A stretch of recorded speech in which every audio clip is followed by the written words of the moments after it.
Hello friends, આજે આપણે બનાવશું શક્કરપારા. તમારા બધાના ઘરે ગુલાબજાંબુ તો તમે લાવતા જ હશો અને એની ચાસણી વધતી હશે. તો આજે આપણે એ જ ચાસણીનો ઉપયોગ કરી અને શક્કરપારા બનાવશું. તો શક્કરપારા બનાવવા માટે આપણે 2 મેઝરિંગ કપ મેંદો લેવાનો છે.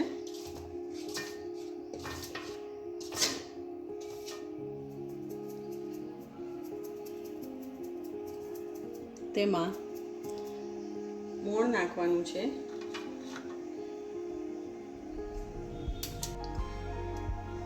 તો મોણ આપણે મુઠ્ઠી છે એટલે લગભગ આપણે 3 થી 4 ટેબલ સ્પૂન ઘીનો ઉપયોગ કરીશું અને ચપટી મીઠું. હવે આપણે લોટને મિક્સ કરી લઈશું. જો મુઠ્ઠી પડતું મોણ આપણે લેવાનું છે. હવે આપણે એમાં એડ કરીશું અડધો કપ ગુલાબજાંબુની ચાસણી.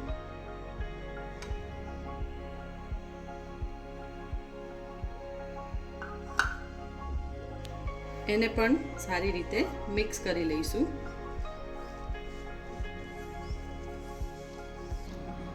હવે એમાં થોડું પાણી ઉમેરવાનું છે, જે લગભગ 3 થી 4 ટેબલ સ્પૂન જેટલું પાણી એડ કરશો એટલે હવે આપણો લોટ બાંધીને તૈયાર થઈ જશે. તો લોટ બાંધીને તૈયાર છે. આવો લોટ બાંધવાનો છે, રોટલીનો પણ નહીં અને પરોઠાનો પણ નહીં.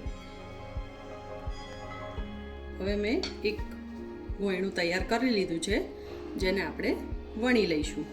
પણ બહુ પાતળું નથી વણવાનું, એને થોડું થીક જ રાખવાનું છે, જેનાથી આપણા શક્કરપારા સરસ બને.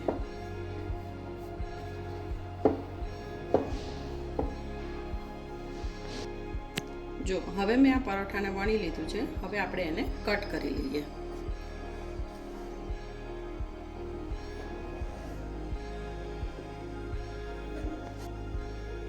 હવે આપણે એને કટ કરી લઈએ. તમે એને શક્કરપારાનો શેપ પણ આપી શકો છો, પણ મને ચોરસ શેપ ગમે છે એટલે હું ચોરસ બનાવું છું. જો મેં સાઈડમાં તેલ પણ મૂકી દીધું હતું. આપણું તેલ ગરમ થઈ ગયું છે. હવે આપણે એમાં શક્કરપારા તળી લઈએ. ગેસની ફ્લેમ બહુ હાઈ નથી રાખવાની, મીડિયમ જ રાખવાની છે. જો આવા ગોલ્ડન બ્રાઉન થાય એટલે આપણે હવે એને એક પ્લેટમાં કાઢી લઈશું.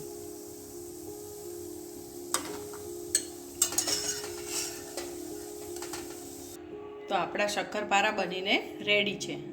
જો આ રેસીપી તમને પસંદ આવી હોય તો લાઈક, શેર અને સબસ્ક્રાઈબ જરૂરથી કરજો.